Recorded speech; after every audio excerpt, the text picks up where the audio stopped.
It's been over 2 months since the last devlog for Project Heroes, now officially known as Shadows of Morhaven on this channel. But that delay is not because I haven't been working on the game. On the contrary, I've been putting in 40 to 60 hours every week to develop this game full time. And in that time, I have come up with a lot of progress, and I'm going to show that off today. So hopefully, for those who have been waiting, it will be worth that wait.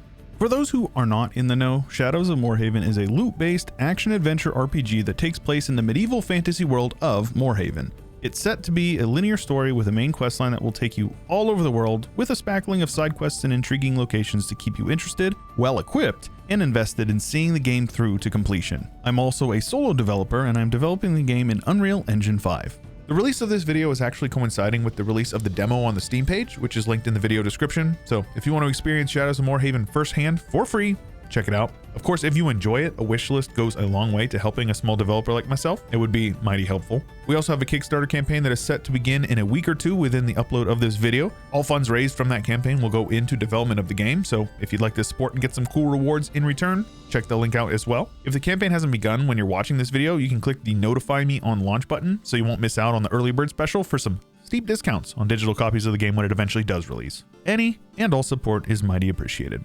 But you guys are all here to talk about Vigi games, so let's talk about some Vigi games. When I last checked in, I was showing off some horrid dev art, and I'm very happy to say that the game has received a massive visual facelift since then. All menus, buttons, pop-ups, etc. all have thematic decoration and textures and are, I hope, consistent and appealing to look at now.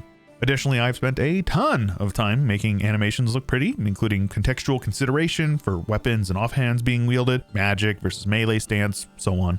I've reworked the stat system as well as any scaling associated with it, so that the numbers when you see when leveling up, for example, are much more satisfying. Oh, that's hot.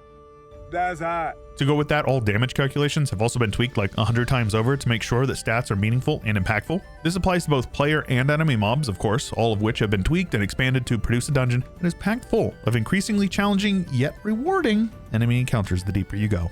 Loot has been through multiple iterations, and I think that it is one of the most polished and enjoyable aspects of the game so far. Low-level mobs have low-tier loot tables and are less likely to produce fancy, epic, and legendary rolls, but the deeper you get into the dungeon, the more skewed the loot is toward the higher-end gear with higher rarity rolls. So you will very much be rewarded for investing your time into progressing through it.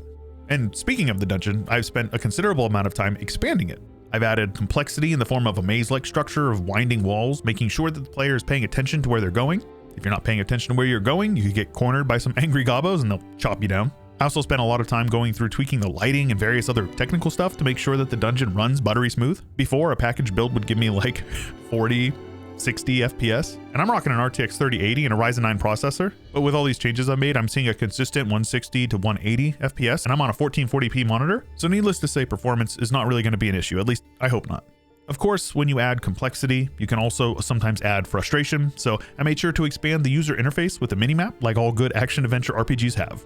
But that is certainly not all. It took me quite a lot of tweaking and troubleshooting, but I also figured out a fully fleshed out save and load system, including stats, inventory, shops, banks, quests, basically everything. There will be 3 slots available, so if you want to try out multiple classes, you can do that without having to wipe an existing save, and I think that that is pretty dang cool.